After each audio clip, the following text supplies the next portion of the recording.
Thanks everyone for joining us. Bucs are coming off a massive home victory on Senior Day, Military Appreciation Day, over the Citadel, 28-26, to win their fourth game in a row.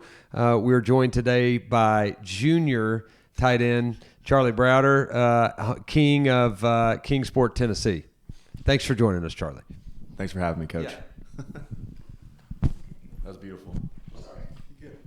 You almost got it right. You almost got it right. Yeah. Leading receiver, 3 catches, 55 yards this past week, Charlie. What was working well against the Citadel this past weekend? Yeah. I've been getting on Coach Healy about giving me the ball. But it's just sometimes that happens in games like that. Obviously, me and Cole had a good game against Western, and then again this week. So, there's some games, as a tight end, you're asked to protect more. Some games, you're heavily involved in the run game when we got backs like we do. Sometimes we rush for 400 yards. Sometimes we're throwing for 400 yards. So this week it just happened that ball got in mine and Cole's hands more often than not. So it was definitely fun.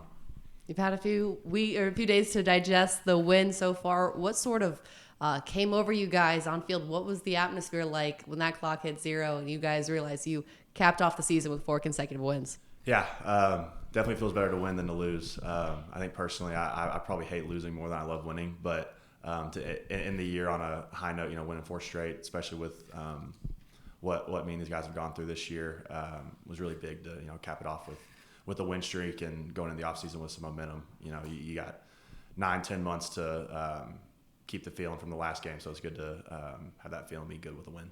Not to embarrass you in front of Coach Healy, but this year back in Johnson City, what's the overall year been like for you? Yeah, it's definitely been different. I guess I hadn't lived really in the Tri-Cities since, fall of 2019. So it'd been a while. So I've been home more than I ever have been. I'd go home and have dinner with my Aunt Martha and with my parents every Thursday night. So it's definitely been fun. Been more involved in, been able to have a bunch of cool stuff go on in Kingsport, have my camp and all that stuff. So it's been really rewarding, and I've really enjoyed being back home. And what has this team been like to be a part of this team in particular? Yeah, it's been special. For me, being a local guy, always been kind of a faraway fan of ETSU, just being a Kingsport guy, you want to root for the local team. So now actually being back and being a part of it has been really special, and especially to have it kind of end the year on a high note was really special, and hopefully gives this community something good to support and gather around. And one non-ETSU question, you mentioned your little brother, what he did over the weekend. Yeah. Just how special is it what he's doing down at Carson Newman right now? Yeah, it's definitely special to be able to watch that. I haven't been able to go to any games yet, but I'll be Carson Newman's biggest basketball fan coming up in the month of December and January. And then this week going to watch my youngest brother Sam play at Memphis, so I'll be a big Memphis Tigers fan on Thanksgiving. What do you want people to know about this team that maybe isn't obvious from box scores or game film or just going to games? What's stuff that is important to you and to the guys in the room that people maybe just don't know or understand?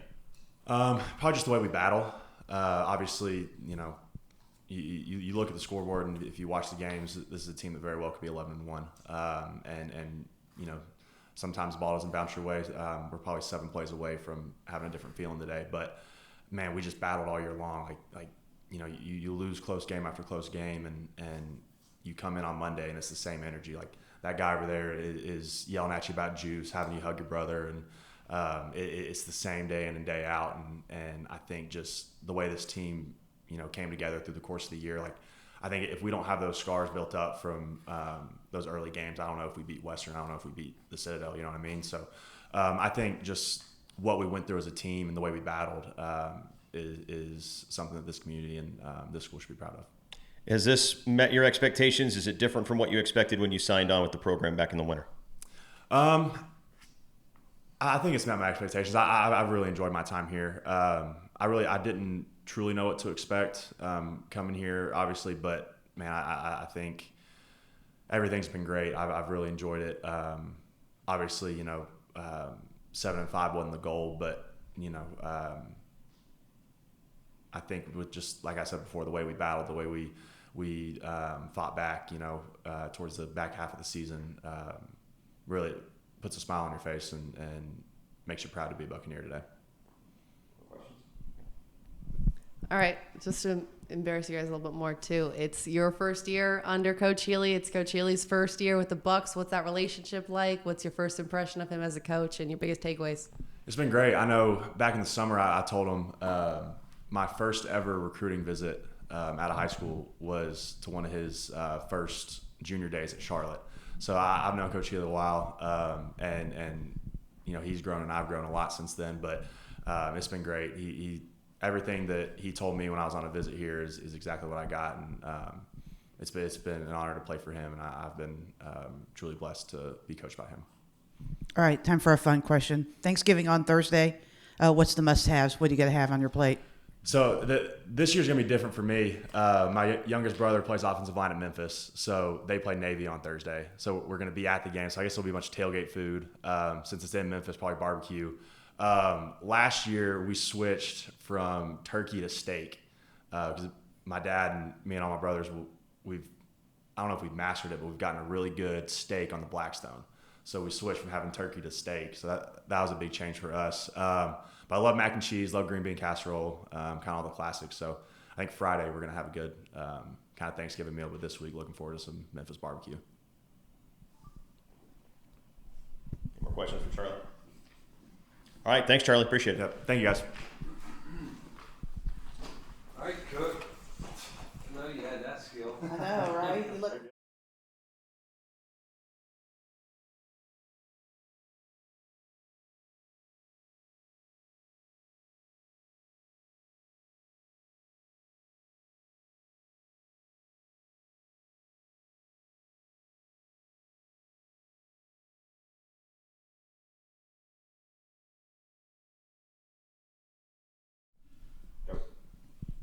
What's up, everybody? My name is Charlie Browder. I'm here introducing head coach of your ETSU Buccaneers, William Healy.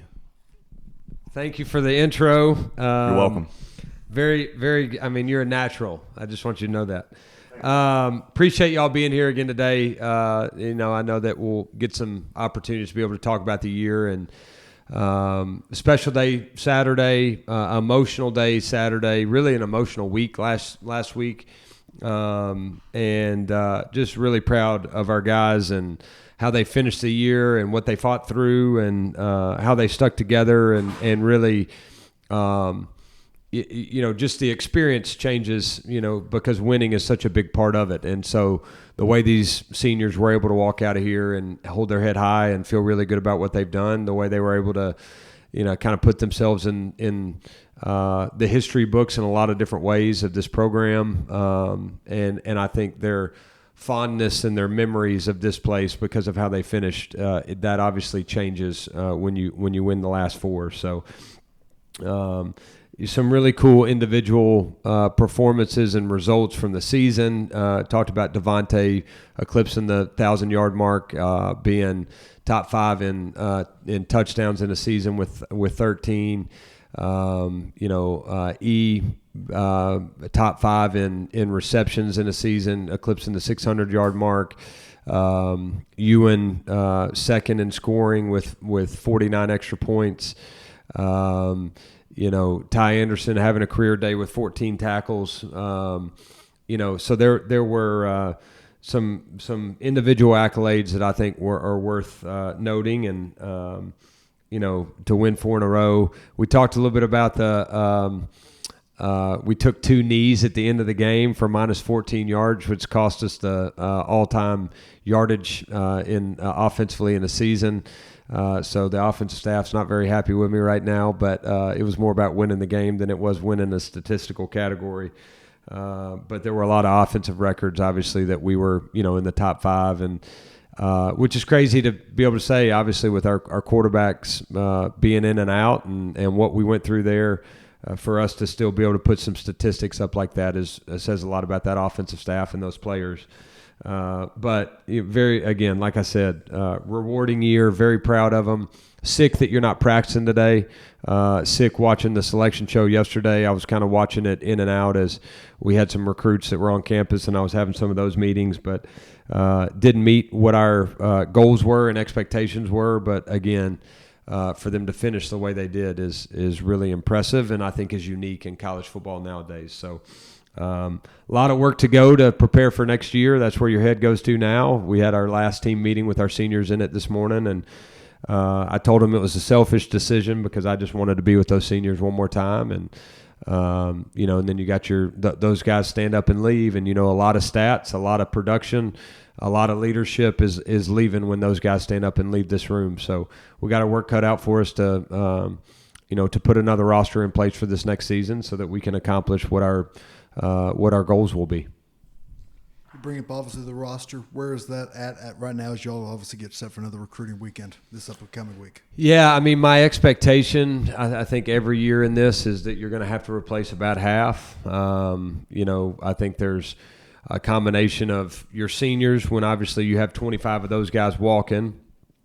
Plus you're going to have some guys that obviously playing time is going to be a factor with them wanting to go find places where they can go get more touches or more playing time. And then you're going to have some guys that are on your roster that are being recruited right now that you'll ultimately be able to keep or not keep. And it's much more difficult than what it has been based off of just financial implications. So, you try to make sure you're keeping your core components together, the guys that are going to be starters this next year. And there'll be some of that with the portal that will change on a regular basis. You may have a guy jump in that you weren't expecting, or, there may be a guy who pops up that you didn't think you could get that you can get now. And so the next 2 months is absolute chaos, but we're building a roster based on expecting to have to replace about half. The portal windows have changed again. Used to be the week after the first round of the playoffs, it would open up for everybody, or sometime in early December. Now it's in January. How does that change what you guys do over the next 30 days as you get ready for, like you said, it's going to be pretty chaotic? Yeah, I mean, it's interesting. You're talking about the portal window ending on January the 16th and then starting classes on January the 23rd. So the portal window just means the last day that guys can get in it, right? It doesn't mean that you're still going to have thousands of guys in the portal on January the 16th that don't have a place to go. And so the evaluations, the sifting through all that information, a lot of guys who get in already know where they're going. That's just the facts of it. But those guys who don't, a coaching change or whatever it may be, a guy getting a job. We dealt with this last year, a guy coming in and getting a job and cutting a guy, on January the 16th. So there's a lot that goes into that, but I think right now, coaches, NCAA administration, everybody's just kind of trying to figure out what's the best scenario. Is it this one window in January? I don't know, but I know it's what the rule is, and I know we better be prepared for it. You thinking back to the Chattanooga game, I know you don't want to, but that's a moment where a lot of teams might crack as over the course of a year. You've had so many games that have been lost and slipped away from you in the fourth quarter. Your guys didn't. You came back, you punched Wofford in the mouth, you won 4 in a row. What does that say about this group culturally, and how can you build on that when, like you said, about half your roster is going to be back for next year? Yeah, I agree. I think that the hardest part, and I touched on this a couple of times after that game, the hardest part was not going back and living in the woulda, shoulda, couldas. The hardest part was saying, golly, I feel like we're sitting here at 3-5 and we're such a better football team than that. There's not been anybody that we played that I thought, minus Tennessee, that we shouldn't have won the game, but we didn't, and we didn't find a way to. And it was kind of like, I think I, as a coach, had to be able to move on even more so than probably our players did. The consistency that I had to show, the positivity that our staff had to show, the belief, was really important. And a lot of credit to our staff for continuing to work their rear end off and not allowing the emotions and the frustrations to show in their meetings. And then ultimately our players made a decision that they were tired of it and we wanted to change the outcome. And I'll never forget being out here that week of Wofford, and we had the best practice we had all year long that Tuesday of the Wofford game. And one of the players said to me, "Coach, we should practice like this every day." And I said, the interesting part about it is the fact that it's the same shell that I've had for 8 straight weeks. You're the one who made the decision that you wanted to practice this way. And so that's the control that y'all have on this. And I think there were just a lot of those growing. I mean, I go back and look at some of those games and say, okay, should I have been more aggressive against West Georgia to go win the game with the ball in our hands? Should we have, played a different coverage? Should we have thrown the ball, and thrown the pick against Furman, right?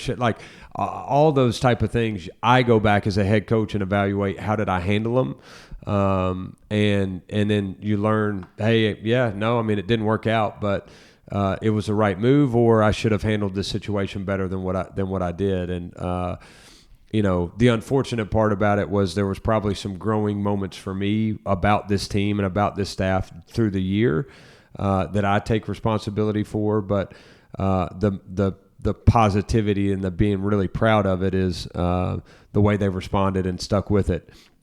I think it helps you in recruiting. I think it helps you in as you're going to ask people in this community for resources to be able to build. I think it helps you with your credibility with your administration that, hey, this is how close we are, and this is what I feel like we need to do to take the next step. And, obviously the recruiting piece and getting the best players in here, I think is, even with those guys who were on official visits and the 150 high school guys that were here on Saturday, it just shows that there's a direction and a belief and a community that's supporting what's going on. And Coach, you talked about the financial aspect of recruiting. And also, obviously, you guys as coaches are always trying to sell the players on different things. We had Charlie in here. How important is it the players on the roster, their experiences when you're talking to a recruit like that? Yeah, what people don't really understand is the fact that your best players, your players are your best recruiters. We finished dinner on Saturday night over at Aubrey's, and you're taking a group of guys that are here for the first time, and you've got 48 hours to impress them, and then you turn them loose with 10 of your own players. And these guys who are in here are interviewing us as much as we're interviewing them. Are they the right character fit?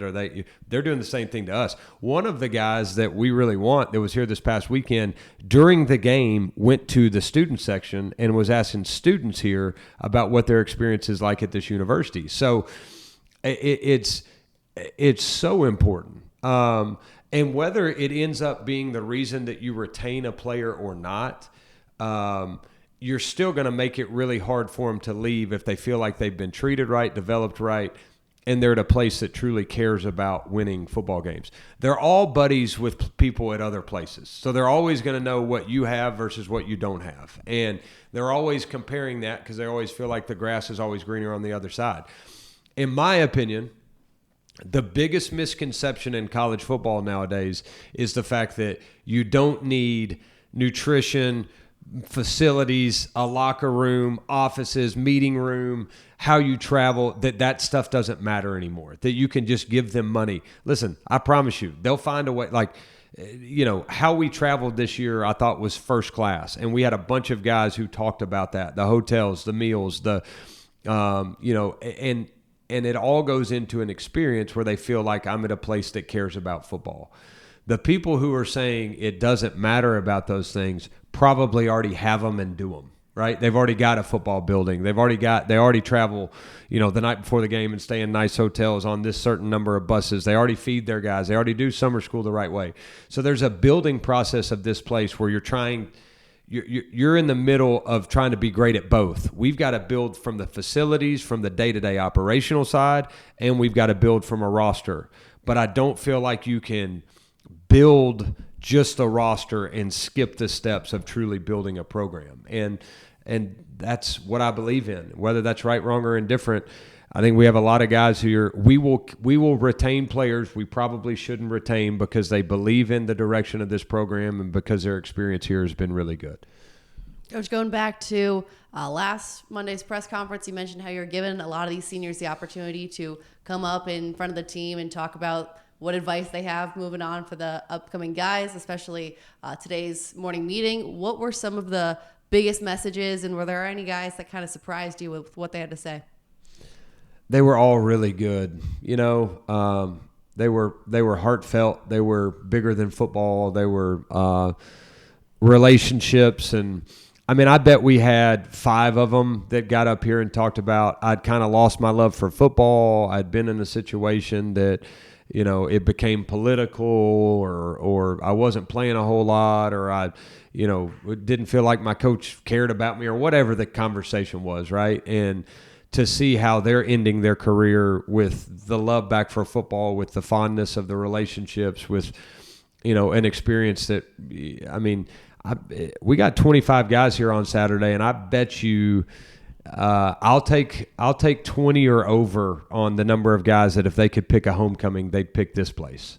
And that means a lot to me. You know, the embraces that you have on senior day, the looking parents in the eye, and whether their kid played and got all the statistics that we'd hope they would or not, I think that they understood our staff cared about them, and that they saw us wanting to build and do things the right way, and they saw progression in the day-to-day operations of this building, and they appreciate that. And, you know, so that's the only thing that kind of gives me peace with it, is that, like Charlie said, that's probably the best compliment I could ever get, is what he told me would happen and what happened were the same. You know, and that's what you hope, is that they leave here and they realize they were at a place that was helping them understand and grow into being a man and a husband and a father, and that they were at a university that cared about their experience, and an administration that cared about and wanted to do things at the championship level, that their aspirations were met by their investment. And you know, I feel really good about the way these guys feel. Now that the recruiting and the portal and stuff, it's more like NFL free agency, or like NFL. When you're out the recruiting, do you approach it like that? And what I mean is, like, are you going for best available? Or are you looking for specific needs for your team? Like, how do you approach that? Yeah, I mean, I think you understand what you're losing right now. And so you say, okay, like, we're losing some offensive linemen. So we need to either say, all right, we feel really, really good, and part of our meetings today and tomorrow as a staff, do we feel really good about a guy that we have in this program being able to step in and replace? Do we have a starter already here, or do we need to go find him? And, you know, we're losing Devontae Houston, right? We're losing some of these wideouts. So I think it's – The portal has been really good for us, and will be really good for us, because we're going to have to replace some starters with starters. You know, there's also some guys here that, you know, you feel really good. Dylan Wall, you feel really good about his future. You know, you feel really good about getting Will McCraw and Frank West back on the offensive line. You know, 2 guys that we missed the entire year. You feel really good about getting Rucker back, right? And once he's, you know, because I think he's dynamic and does a really good job. We got to keep Scar, right? I mean, so you've got some starters that are returning, but some of it is, you know, you're too deep. Like, we need to create competition. We saw, I mean, I think it ended up being 44 guys that were on the 2 deep at some point in time that missed at least one game. So we saw what our depth needs to be. And I think next year's schedule is twice as hard as this year's schedule. And so our depth will need to be where it is. So the 105 guys will need to be able to play. And so it's a little bit of both. You know what I mean? It's we've got some guys here that we feel good about taking the next step, but also we've got to go get some starters right away. And my message for those guys that are coming here, just like my message was this past weekend with those guys that were here, is that, like, money is not going to be the reason why you pick this place. There's always going to be somebody who's willing to outbid us. There's always going to be somebody with more NIL rev share money. Always. So that's not the reason why you're picking this place.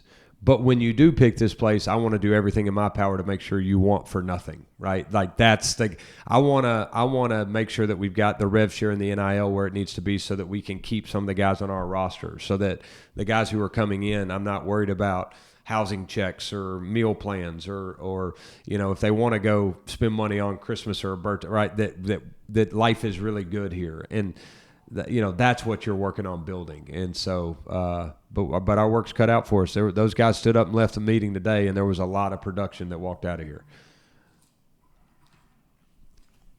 I'm going to ask you the food question. Oh yeah. Get the business taken care of first. Coach, we talked about how hard it is to retain players. On the flip side of that, how hard is it to retain coaches because they get other opportunities? That's a great question. I say this all the time, and I mean it. I'm not trying to act like I know it all or been through it all, but there's been a transfer portal for coaches for a long time, much longer than there has been for players. And so when you hire right that guys should come after them. I had a conversation with a guy 2 hours ago, and one of the things that I was talking to him about was a couple guys on our staff that I thought would be really good coaches for him, that it would be about 5 times the amount of pay for those coaches and their families, and if I can help them, I want to help them. I really do. And sometimes I think guys think I'm trying to get rid of them by trying to help them. I'm not. I just understand the fact that we were fortunate to hire a really good staff, and with that, when you hire them and you have the success that we had, especially towards the end of the year, people are gonna come look. And so at this level, you've kind of got to prioritize who you feel like, man, I've got to make sure that we keep these guys, and then you got to understand that when you hire really good young coaches, that you may lose them, but hopefully it helps you hire the next one. I want what's best for them and their family. And so if we lose a guy to better opportunity, I'm good with it. I don't like losing group of 5 or FCS battles. That to me is in recruiting as well, and it's in retention. I want this to be I want this to be a group of 5 job. I think there's some things that we need to do to make it that way, but that's kind of been my philosophy since I got here, is that there's no reason that a guy should leave here to go to another, to a lot of the group of 5 jobs. I think there are 10 to 15 group of 5 jobs that are basically power 4 jobs. And those are a little bit different in my opinion, but that's kind of the goal for me, is you keep guys until they have opportunities to go take, kind of family changing and life changing type money and opportunities. And that's what we'll try to do. Looking ahead to next season, Coach, and filling the void left in the quarterback room by Cade and Jacoby, what are some of the qualities you look for when you are recruiting a quarterback? Is it someone that can come in for a year that's already established and make a difference in a single season, or someone that you're looking to build up through multiple years here at ETSU? Yeah, I think that we're in a phase right now in college football to where it's like you worry about 1 year and 1 year only. And there's the operational side that I've talked about multiple times right now that I think is the long term, right? Like one of the reasons why I don't want to skip steps on foundation is because I'm not just trying to get rich fast, right? And skip steps, and then all of a sudden 5 years from now you have the same inherent problems that you have right now. But I think that building a roster and building a staff is all based on 1 year.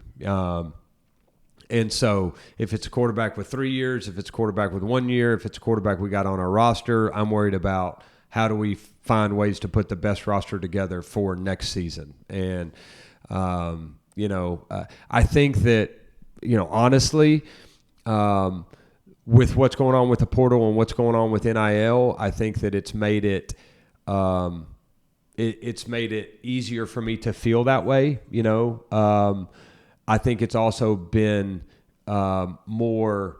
I think time is of the essence, so it's more important, I think, than it's ever been to make sure that the guys you have on your roster match that, right? Like we've got to put the best roster together. That's our job. And if there's a couple hard conversations that you have to have with guys that are on full scholarship that may not, meet your needs with what you need down the road, then you have to, as a head coach, now be able to have those conversations and be honest with a guy, not cut a guy, but say, hey, this is where I see you. And if playing time's important to you, then I don't know if that's coming, And so I just think that everything has been expedited because of the portal and the importance of winning now, the importance of having to have hard conversations, whether it be with staff or with players, that clock is sped up, and that's the time. That's the season that you're in right now, is making those decisions from a program perspective. And I'm just curious, Coach, if you had the chance to talk again with Kensley after Saturday, how is he still riding that high? I saw a picture of him with the biggest smile on his face that I think I've ever seen mid-play. And so, yeah, Kinsley was not at the team meeting this morning. He's already back at home. And I said, his swan song was Saturday on the field. We had a couple guys that, travel with Thanksgiving that weren't able to make it this morning, but the majority of the guys were there. So I hadn't had a chance to see his smiling face again, but really cool way to end it. Probably still holding that football. That's right. All right, since we've taken care of the business, Yep. now the fun question. Must-haves on Thanksgiving. I am not a cook like Charlie. Emily says this all the time. She says that the two things that I'm like not overly confident in, number one, my teeth. All right. Number two is cooking. And if I have to cook for like 15, if I have to cook a burger, I bet I've watched the same YouTube video like 500 times on how to cook a hamburger. All right. And it's hey, will you cut into that and make sure it's not too red for you? Like I just want it to be perfect. And so I'm not I love cooking, but I'm not very confident in my ability. So thank goodness somebody else will be cooking for Thanksgiving. Turkey, mashed potatoes, gravy, fried okra, ranch dressing of some sort, somehow, some way. But yeah, I will eat good over Thanksgiving. One thing we haven't touched on is scheduling. Yeah. You've got 12 games now next year and a new-looking schedule, and also a new team in the league that doesn't look like it's going to go to 9 games in the conference schedule. So you've got a game open. At this point, where are you and David in that process of scheduling? Yeah, I think that what's happening with us is because we've already had 4 non-conference games scheduled, then I think we'll just play 8 of the other 9 teams, which stinks, because one of the things that you love about the Southern Conference is everybody plays everybody. But I think this was just a unique year, and Tennessee Tech coming in, a lot of those schedules already being done. I think half the league already had 4 games non-conference and half didn't. And then some of them, Chattanooga and I can't remember, one other one already had Tennessee Tech in a non-conference. Maybe Samford already had Tennessee Tech non-conference. So, but, it'll work out. I do know that there's an investment in Cookeville that's real. And what Bobby's done has been exceptional. I mean, they're 11-1. They're playing at a really high level. That is a great team. I have no idea what they are in other sports, but I know from a football perspective, that's a scary opponent coming in, into this league. And I've looked very closely at what they're investing in a roster, what they're investing in facilities, what they're investing in coaching staff, and they've made a commitment, and it's showing, and they're being paid for it. So, yeah, I mean, and in our non-conference, right? I mean, you're going to play West Georgia again. I don't know that the last one is released, so I don't want to speak out of turn, but I know we got North Carolina and we go to North Dakota State, right? So, I mean, really, really hard schedule, and there's no doubt we'll be battle tested by the end of it. I just hope we're healthy enough to be able to withstand it. So hopefully we won't have the off week 10 again, but it'll be a very difficult schedule. You've mentioned investment several times today. Where do you think the investment is right now when you're into ETSU as an athletic department into the football program? Yeah, I think that Doc and the administration and Dr. Nolan have done more than they've ever done. And I've seen an unbelievable investment from them into everything that we've done from a football perspective. I think there's things that need to grow. I think as you look at our league and you say, what do they have from a day-to-day perspective?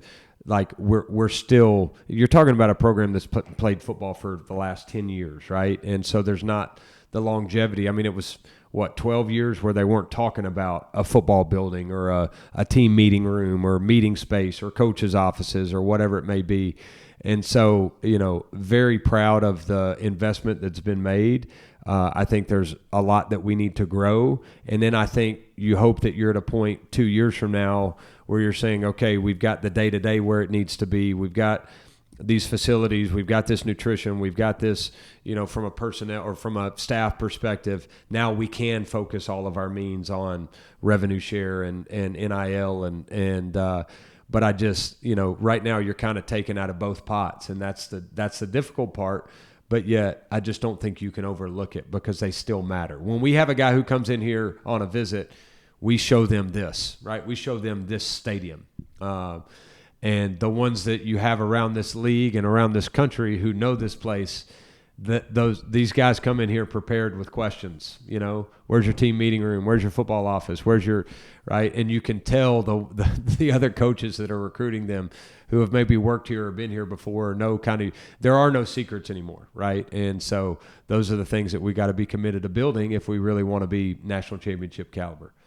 Doc's been clear over the last several years that when a guy goes in the portal, there's no coming back, except for last year. He gave a little bit of a leniency to those guys during the transition. Is that where you stand right now, as 2 months out from the portal officially opening, month and a half from the portal officially opening, that if somebody opts in and they don't find what they're looking for, there's no coming back? I think that the time has changed so much, man, and Doc's aware of that. I think that I realized the rationale for having that stance. I just think that the hard part for me is that these guys see, and they may not know it all the time, but I got coaches that are going to have conversations and decide if they're going to come back here or not, right? And there's players that are going to be the same way. The reality of it is right now, if you're a really good player on our roster, somebody's already calling you, right? So they don't necessarily have to get in the portal to get an offer. And I think that protects some of them, right? But I think that we constantly, as this thing's evolving, have to have those conversations on what's the best, what's the best protocol, and are we gonna? Sometimes when you have too many rules, you end up getting bit by them in the long run, right? And we just got to make sure that they're all up to date and they're in the best, they're practical, and Doc has been all over that. So I don't know that will be our stance moving forward. All right, we'll cut it off right there. Thank you, Will. Thank y'all. I gotta ask though, building off what Heather said, which kid's the pickiest at the table? Me or my two children? Yeah, I mean, I'm in that. Out of your two children, if you want to throw yourself in that question. Emily would say I'm pickier than both of them. The problem is Eli will eat chicken, Wynn will eat steak, but I mean, our choices are like cheese pizza, chicken fingers, or they won't eat burgers. They're my wife's child. They're not my children. I mean, she's the picky one, I guess.